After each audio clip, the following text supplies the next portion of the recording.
Hello, I'm Mike Winkler, and I'm the Principal Managing Broker for CBBain in Issaquah, Washington. And I'm E.J. Bowles. I'm the Principal Managing Broker for CBBain on Mercer Island, Washington. EJ, in our last video blog post entry, we talked about buyer protection, and there were a number of items that fell into that group, and we said we're going to do a blog post about each one of them. And so today we're going to talk about financing. That's right. Almost all purchase and sale agreements in Washington have a financing condition.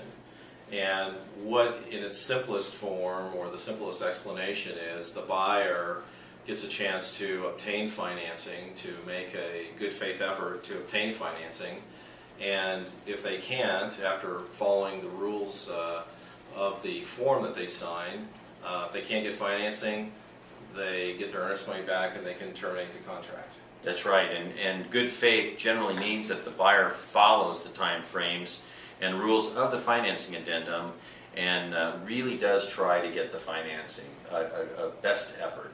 Absolutely. They start out in the making a declaration in the form itself, telling how much money they're going to borrow and the type of loan that they're going to get. The type of loan meaning whether it's a conventional loan or an FHA or a VA loan. What else, Mike? What else happens in that financing addendum? Well, they have an agreed upon time frame in which to complete the loan application and to get the loan approval. And as I think, as you already mentioned, in today's market, really for the last probably 6 or 7 years, when a buyer makes an offer with a seller, most sellers won't accept an offer without a pre-approval letter. So it really, much of this process should be well in advance. And then the formality of it with the agreement is the formal application so that you can stick to the timelines that are in the financing addendum. That's right, and after a certain amount of time, the time that's in the agreement for the buyer to get their financing, which is customarily around 30 days, could be more, could be less, customarily around 30 days. After that time, the seller might, through a series of notices, actually ask the buyer to waive their financing condition, and if the buyer does not waive the financing condition, the seller can terminate the agreement. If the seller does terminate the agreement, the buyer gets their money back and with no other liability. However, buyers rarely waive their financing and sellers rarely terminate the financing, the agreement based on the financing. And today, especially DJ, it's challenging. The recession has changed the landscape of the loan world.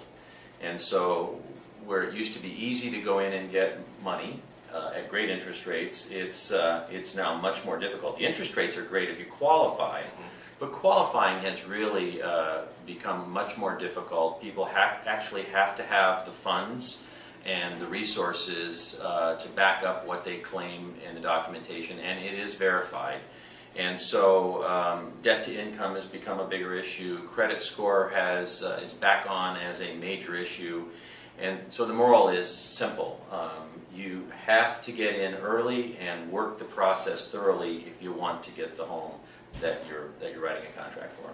That's right, and the process, the processes that are in the financing condition also include a provision in the event that the appraisal comes in lower than the purchase price, which happens occasionally, but thankfully not terribly often. So there are provisions for that eventuality also. And the other piece that we need to reiterate here is that this process is complex enough and important enough that a buyer really needs to choose the right loan officer. So for buyers, I would say ask your realtor who they would suggest, and maybe interview a couple of loan officers to make sure you get the somebody that's going to get your loan done on time and get you the best rates also.